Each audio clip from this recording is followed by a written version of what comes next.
Welcome back, Focus Learners. Let's jump right into today's explainer. Have you ever wondered how doctors and clinicians actually measure your physical recovery after a major injury or surgery? Well, I'll give you a hint. It's definitely not based on guesswork. It's an exact science known as goniometry. And today, we're going to embark on a fascinating journey to become honorary physical therapists and master the science of joint measurement together. Here's our roadmap for today. We'll decode range of motion, figure out why joint measurement actually matters, feel out the 3 N feels, check out the tools of the trade, and wrap it all up with the art of goniometry. All right, Section 1, Decoding Range of Motion, or the basics of biomechanics. Okay, so before we can measure anything, we need to know exactly what we are measuring, right? The fundamental concept here is range of motion, or ROM. It's defined simply as the arc of motion through which a joint moves. Take a second right now and just think about the simple act of bending your elbow, or bringing your knee up to your chest. That invisible geometric arc your limb just traced in the air, that is your range of motion. Grounding this clinical definition in our own everyday reality makes the science so much easier to grasp. Now, check out the stark contrast between the two types of motion. You have active range of motion, which is the arc achieved when you use your own muscles to move the joint. But then you have passive range of motion, where an external force, like a therapist or a machine, moves the joint for you while your muscles are completely relaxed. The crazy biological secret here? Passive motion is actually always greater than active motion. Your muscles sort of have these natural limiters, but when a professional takes over, they can gently push the joint to its true, maximum structural limit. Moving right along to Section 2, Why Joint Measurement Matters, the Real-World Stakes. So, why do we care? Well, measuring range of motion isn't just medical trivia. It is the vital, objective data a therapist relies on every single day. Without this, tracking healing is just subjective guesswork. These measurements allow a clinician to determine if a limitation is severe enough to produce a physical deformity. It tells them exactly how much additional range you need to get back to basic daily functions, like reaching a high shelf. It dictates whether you need a splint or an assistive device.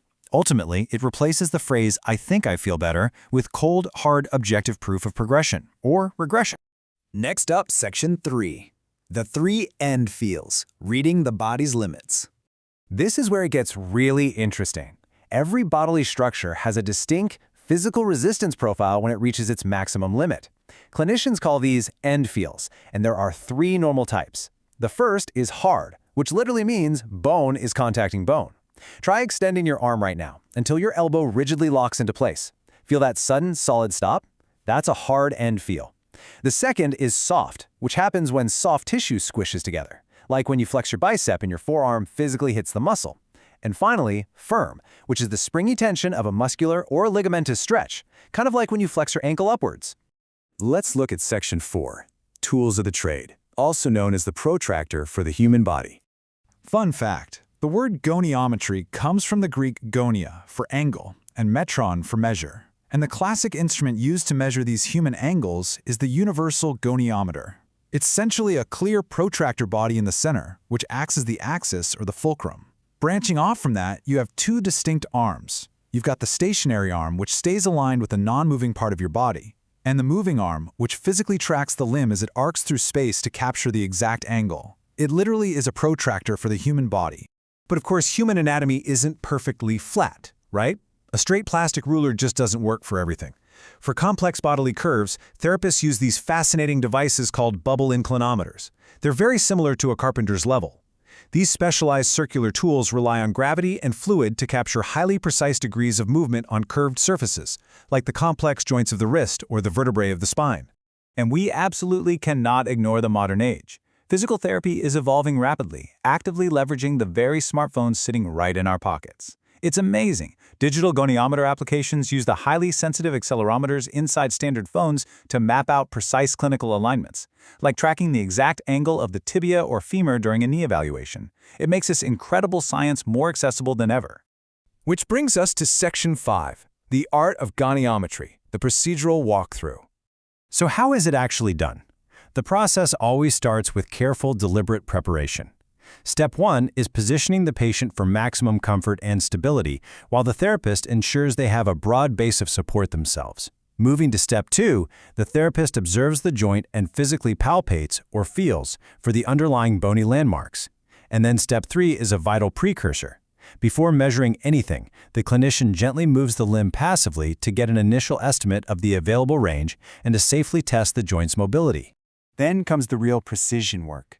In step 4, the clinician places the fulcrum of the goniometer directly over the joint's axis of rotation, aligning the stationary arm to the proximal bone. Step 5 is logging the exact starting degree. And finally, in step 6, they gently move the joint through its full arc and read the final mathematical measurement on the dial. This meticulously recorded number provides the exact objective tracking a therapist needs to guide your physical recovery journey. Now, hold on, because we have to pause here. This is a strict, undeniable rule in physical therapy. A clinician must never force a joint to move beyond its natural passive limit. Patient safety is absolutely paramount.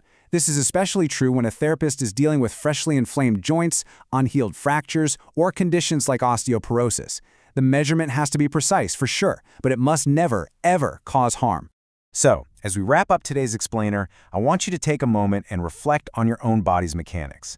The next time you reach for a cup of coffee or bend down to tie your shoes, think about the complex, measurable science occurring right beneath your skin. What is your true range of motion? Keep moving, keep exploring, and we will see you next time as we continue to decode the fascinating world around us.